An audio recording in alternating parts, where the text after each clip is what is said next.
चंपा का इंतकाम। गांव का नाम था बसेरिया, जहां मिट्टी की खुशबू में सदियों पुराने राज दबे हुए थे। वहां एक लड़की रहती थी, चंपा। चंपा का रंग गेहुआ, आंखें बड़ी और चमकती हुई, और स्वभाव एकदम शांत। वह रोज खेतों में काम करती, अपने बूढ़े माँ बाप की सेवा करती और हर किसी से विनम्रता से बात करती।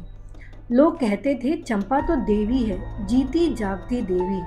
चंपा का ब्याह गांव के पास एक बड़े किसान बलवंत से हुआ। बलवंत बाहर से भला आदमी था, लेकिन अंदर से बेहद लालची और क्रूर था। शादी के कुछ महीनों बाद ही उसने दहेज की मांग शुरू कर दी। चंपा ने अपने पिता से कुछ कहने से इनकार कर दिया, क्योंकि वह नहीं चाहती थी कि उसके बूढ़े माँ पिता और बोझ झेले। एक रात बलवंत ने चंपा से कहा, चलो खेत के पीछे वाले कुएं तक चलो, वहां कुछ जरूरी काम है। चंपा को कोई शक नहीं हुआ, वह उसके साथ गई। लेकिन अंधेरे में बलवंत ने उसे धक्का दे दिया, कुएं में गिरा दिया। एक चीख गूंजी, माँ! और फिर सन्नाटा। बलवंत ने पूरे गांव में झूठ फैला दिया कि चंपा भाग गई। कुछ ने अफसोस जताया, कुछ ने चुप्पी साधी। चंपा की बूढ़ी माँ रो रो कर मर गई और पिता पागल हो गया।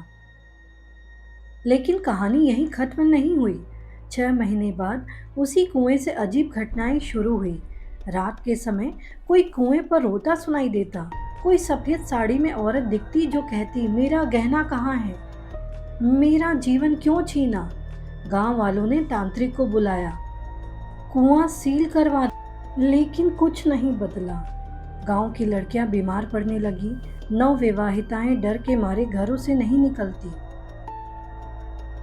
और बलवंत की हालत भी बिगड़ने लगी। रात में बलवंत को सपने में चंपा दिखती, उसके बाल बिखरे हुए, आंखों से खून बहता हुआ। वह कहती, तूने मुझे मारा, अब तू जी नहीं पाएगा। बलवंत पागलपन की हालत में गांव के चौक पर चिल्ला चिल्ला कर माफी मांगने लगा, लेकिन तब तक देर हो चुकी थी। गांव में एक जाना माना तांत्रिक आया, भैरवनाथ। उसने कहा, यह आत्मा शांति नहीं चाहती, यह न्याय चाहती है। एक रात पूरे गांव को कुएं के पास बुलाया गया। भैरवनाथ ने चंपा की आत्मा को पुकारा।